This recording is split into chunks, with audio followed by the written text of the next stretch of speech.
Assalamu alaikum. Hello, alaikum salam. Yes, go ahead, sister, you're on the air. Okay, I've got a question about istikhara. Yes. After praying Salatul Istikhara, how do you differentiate between what you're inclined to and what Allah has directed you to? So if you have two options and you before praying istikhara, you weren't inclined to either, but then after praying istikhara, because I heard that you shouldn't follow what you're inclined to, but you should follow what Allah has directed you to. But then I really don't understand how you know that. And my second question is, can the dua be in your own language?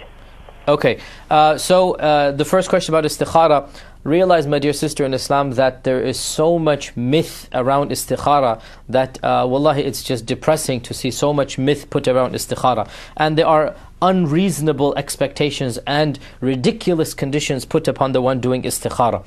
It is humanly impossible for you to have 2 or 3 options, and every single time you have zero inclination towards any one of these options more than the other. Maybe sometimes this is possible, but in every single time you have 2 options and your heart is dead neutral, this is impossible. You get a lucrative job offer of mashallah £100,000, and another job offer of 50,000 with much worse working conditions. Of course your heart is going to be inclined towards the 100,000 offer. You get a proposal from a brother who's mashallah meets all of your criterion, whereas another proposal he meets 1 or 2 and the rest are not met. Of course your heart will incline towards the former rather than the latter. This is a ludicrous condition that honestly has no basis in the Sharia, to put this condition that your heart has to be neutral. Rather, it is expected that your heart will be inclined towards one, and it's impossible to change that human expectation. So istikhara is not meant to play with your emotions.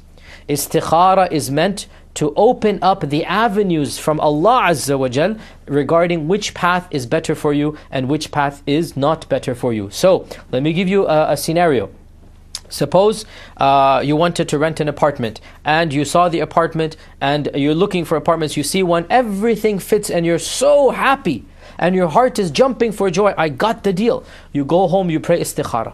You go home, you pray istikhara. What happens? All of a sudden, when you go to sign the paper, the landlord says, oh, you know what, I'm so sorry, but the deal is not able to go through. Or another technicality happens and you don't get your apartment that you want. This is your istikhara being put into effect. Why? Because the meaning of Salat al-Istikhara is that Allah Azza wa Jal will block the avenues that are harmful to you and open up the avenues that are better for you. Therefore, do as your heart wishes. Do as your heart is content in doing. And if that is good for you, the doors will open up. And if that is not good for you, those doors will not open up, and Allah Azza wa Jal will divert you somewhere else, and you will be content in this diversion because you will realize this is the result of my istikhara. And I hope that clarifies. As for the issue of dua, then my dear sister in Islam, realize that of course you may and you should make dua in your language.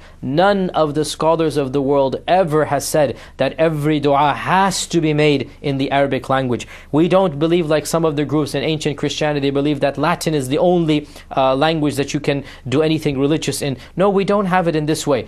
Arabic is sacred because of the Quran and Sunnah. So we only recite the Quran in Arabic, and scholars only study the Hadith in Arabic. However, in our daily du'as to Allah subhanahu wa ta'ala, in giving Islamic advice, I'm speaking to you in English right now. It's not Latin, it's not Greek, it's not Aramaic, it's not Arabic. I'm giving you Islamic instruction in English. And this is what our religion tells us to do. That advice, lectures, nasiha, dua, all of this can be done in any language. Allah Azza wa Jal understands all languages. Therefore, we are not required, and there is no evidence whatsoever to suggest that our dua has to be in any language. Rather, quite the contrary, there are many evidences that demonstrate that dua can and should be done in the language that you speak the most fluently, and Allah Azza wa Jal, of course, will understand that. The most important condition of dua is sincerity. And how can you have sincerity when you don't even know what you are saying? So